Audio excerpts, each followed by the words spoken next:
Bato did not escape. Mismong si Secretary Romulia said that day, wala naman silang hawak na warrant at hindi naman sila nandun para arrestin siya. So he's free to go. But, you know, I didn't feel like arguing that time because that wasn't my point. Senator Jinggoy was not asking for protective custody or sanctuary.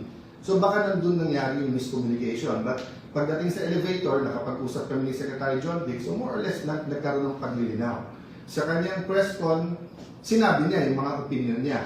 But I disagree with that, but I won't disagree with it. I mean, I disagree with it, but I won't argue. But dun lang ako nagtaka. Senator Lacson may sinabi pang mabigat, yung iba, wala man lang nagsalita. Si Senator Win, gusto maging Senate President. That would have been his chance.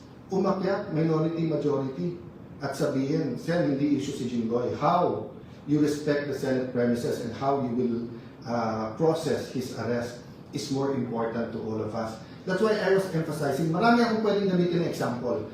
Bakit ko ginamit yung sa the great statesman and the great Senate President Salonga? Because Senate President Salonga was put in jail. He was injured in Plaza Miranda. Former Senate President Enrile, he wasn't Senate President yet then, was Minister of National Defense. He issued some of the arrest orders. And despite na halos kahit anong gawin ni President Cory noon at kahit anong sabihin kasi talagang sa tao sobra yung pagmamahal, ano sinabi ni Senate President Salonga? Not here. Tapusin niyo yung sesyon. Pasalitain niyo muna. Sabi nila, hindi kasi pagka below 6 years pwedeng huluan. Yung kung kinasok kay Senator Enrile na rebellion complex with murder was non-bailable. Diba? So yun po ang pakiusap ko. Huwag natin idamay yung mga institusyon, diba? DOJ, Ombudsman. We'll have issues with who holds the office.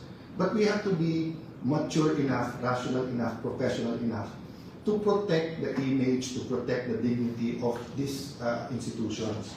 So sabi ni Senator Lacson, ng minority, hindi daw nila pinipigilan po yung hearing sa Thursday. But if you look at their statements, isa na lang makuha nila o mabawas sa amin, they can get the committees na. Now, whether sila nagsabi niya o yung unofficial spokesperson. I received a letter today from Senator Lacson, belated happy birthday. Sabi niya, I greet him every year kasi ka-birthday niya ang mom ko at ka-birthday niya then si dating governor at ngayon vice governor Singson ng Ilocos Sur. So magkaka-birthday yung tatlo kaya natatandaan ko pareho. So kahit na magkaiba kami ng opinion, binabati ko yung parate. So sabi po ni Senator Lacson, this refers to the notice of the 9th hearing of the committee, of the Blue Ribbon Committee. But the last paragraph, second to last, I raise this matter as it is determinative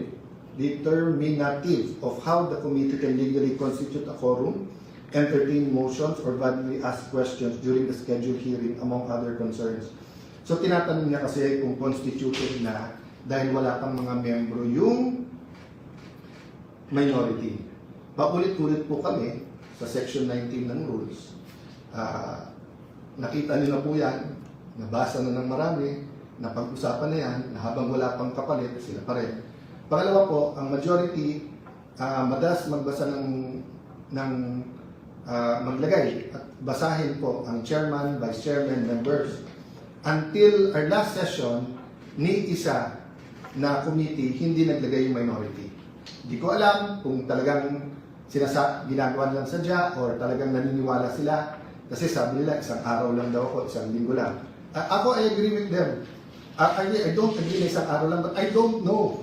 From the start, I told everyone, I leave it up to God. I'm at your disposal. Magpakita yung 13, alis ako yan. Diba? It's a walk of faith. Walking dead nga eh. Bakit?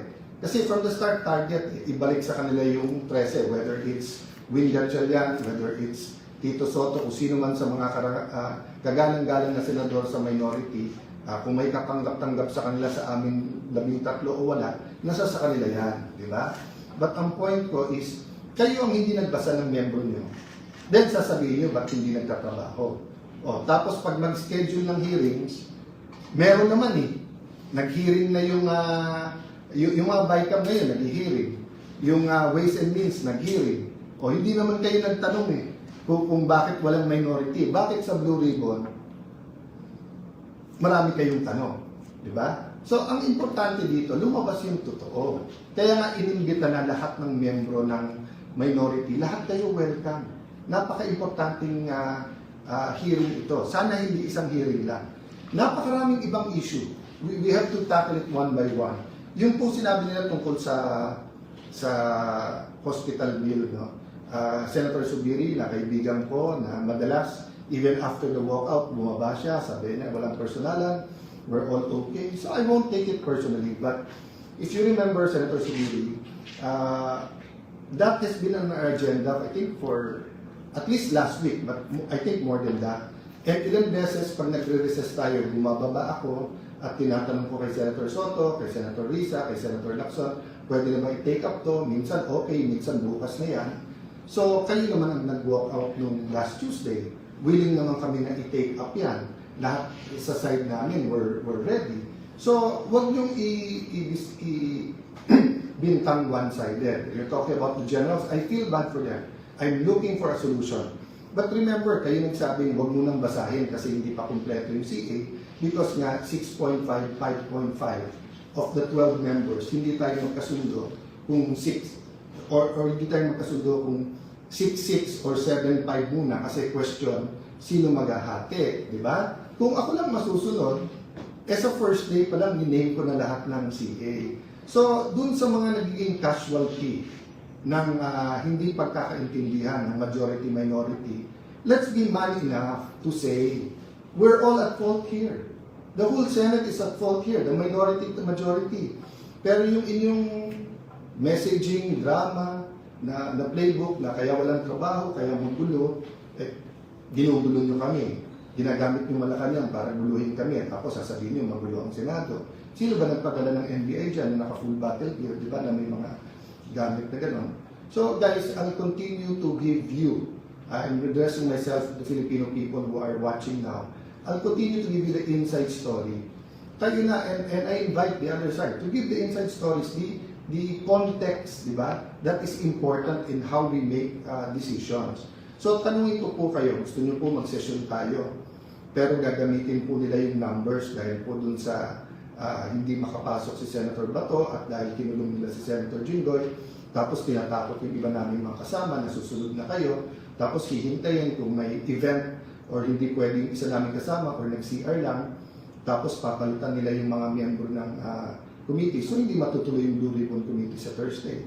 So if may agam-agam, why don't we have a meeting tomorrow about how the Blue Ribbon Committee should proceed on Wednesday?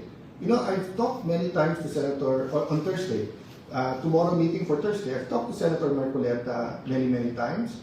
He's a very reasonable person. He's intelligent, he studies, he deep kasi ang paniniwala at paninindigan niya. Sometimes ganun din si Senator Lacson, no? Kaya ako sinasabing sometimes kasi sometimes one-sided eh. Hindi makikinig sa reason, pagpipilitan kahit mali, tama pa rin, di ba? So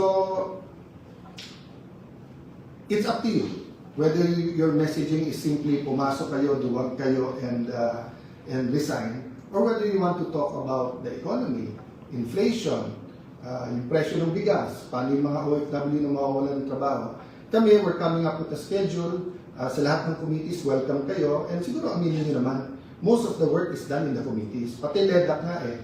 Pati LEDAC, handa na kami pumunta, pinakancel. Tumawag pa sa akin yung nag-organize na kami ba yung dahilan. Sabi ko, hindi sir, ready kami anytime.